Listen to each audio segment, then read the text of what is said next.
there is a hierarchy of callings, and that hierarchy of calling leads apophatically towards the kind of self-sacrifice as you move up. But what it does the opposite of what people think. It actually yields the world. It's like the monastery yields families downstream from itself, not directly, not the monk himself, but the fact of monks and the fact of crazy characters like Saint Simeon or the hermits that live in caves. Down the mountain from them are like fruitful, large families that are living faithfully. That's what it yields. That's what, in some ways, that's one of the things that understanding hierarchy can do, is to help you understand how the world kind of proceeds down. How when you have characters that shine, that become these examples, that they open up the world, right? And all of that can help you make sense of so many things. Like the idea that Christians believe that the highest ideal is something like someone who, like Saint Simeon the Stylite, or I say Moses the Black, that are let themselves be killed by bandits, or do all these kind of stuff that are very extreme.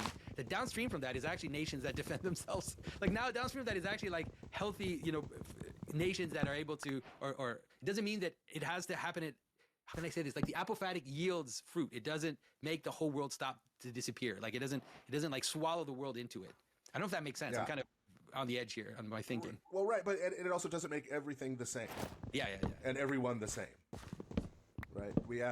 This is one of the wonderful things I think about Orthodox iconography as an object lesson in this. You look at Byzantine iconography, and on one level, all the saints kind of look the same, right? In terms of the style and everything, yeah. Right? Like there's definite patterns, right? Yeah. But on the other hand, they also are all different. And that's important because they show us 1,000 different ways to follow Christ and be faithful to what's called.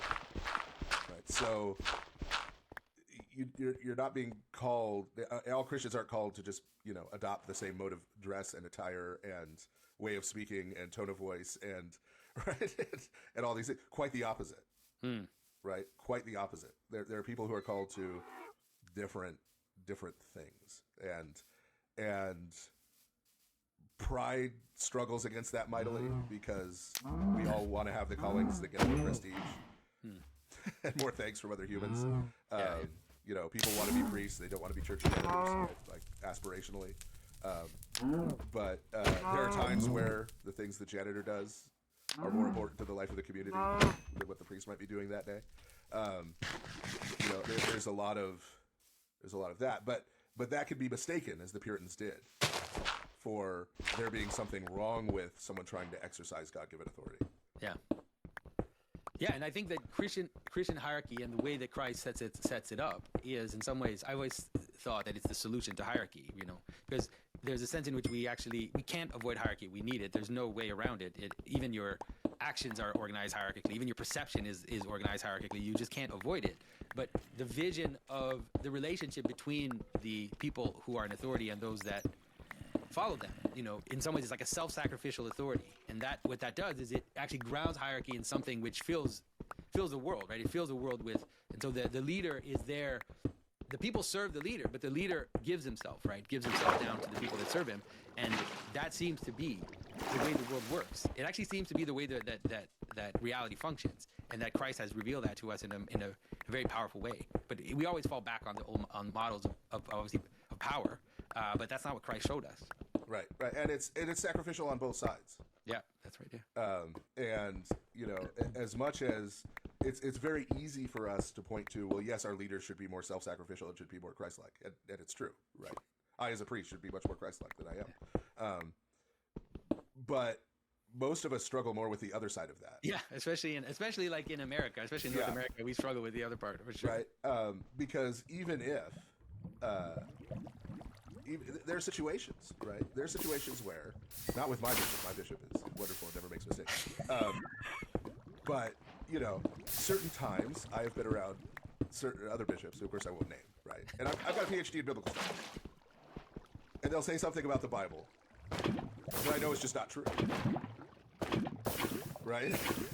Or just not correct, right? Or needs a lot more nuance, at least, right? Yeah. Shall we say? The actually aspect of us even is just burning inside. And they are above me in the hierarchy. And so I have to muster the humility to say nothing. Right? And not try to correct, right? But that, you don't need a PhD to have that experience, right? The first time your spiritual father gives you advice that you don't like, you have that experience.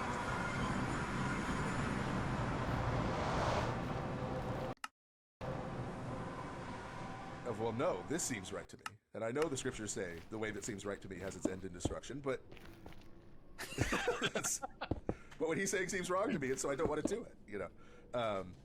Yeah, there's so many beautiful examples in our tradition of people who find themselves in unjust, even sometimes unjust situations, and through a kind of wisdom and a kind of way of having reverence towards the authority without necessarily giving into the immoral aspects or whatever, they're able to transform the situation, without rebelling. You could say rebelling explicitly, like without trying to take over authority, revolutionary thinking. Yeah, well, yeah, I mean, you think of David's men standing there with him saying, like, look, you've already been anointed king. Okay, God has anointed you king. He's trying to kill you, right? Just take him out. We'll say it was self-defense, right? Yeah. Like, he's trying to kill you. Yeah. You know, and there's no, that's. Yeah, it's pretty amazing. Yeah, there's so many powerful, stories of. There's so many powerful stories of that. I forget. I think it was. I forget. I think is it Saint Elizabeth. It's horrible. The story of certain corrupt priests who are acting. Oh, Saint Francis has done this, like in the Western tradition, where somebody asks him, like a priest is living with a woman, and he says, what about this guy? He's living with a woman, and Francis like gets down on his knees and kisses his feet, and he says, I'm not worthy, to even be in this person's presence. And it's like then this whole image of St. Paul saying, like, putting coal on someone's head, like basically shoving coal on their head. It's like, man, can you imagine that priest then like going back home after that and like having a serious decision to make about what his life is going to be. So there are beautiful moments like that. Yeah. So that's, and again, talking about taking St. Paul in his historical context, right? The idea of some kind of anarchic, right, situation, or sort of it's just everything is just between me and God, or it just is ridiculous, right? Yeah. It's absurd. There is this accusation, Father, that I've heard, from different circles, that in some ways we are the Church of St. Paul, right? This idea also coming out of supposedly the idea of different Christianities that would have existed at the time, that the conflict between St. Paul and St. Peter was actually more than what we think. I've even heard people say that Simon the Magus is actually Peter. You've heard these legends, these ideas that modern scholars have. And so how do you see, I think in rereading St. Paul in his context, how do you see him as more of an extension of Christ, is the way you talk about it? Well, I mean, the problem there is that there's this assumption that, again, because of the caricature of first century Judaism, that St. Paul is somehow anti-Judaism. So when you look at St. James, and you look at St. Peter, they're very clearly practicing Jewish Christianity, meaning they're still keeping the Torah, right? They're still keeping...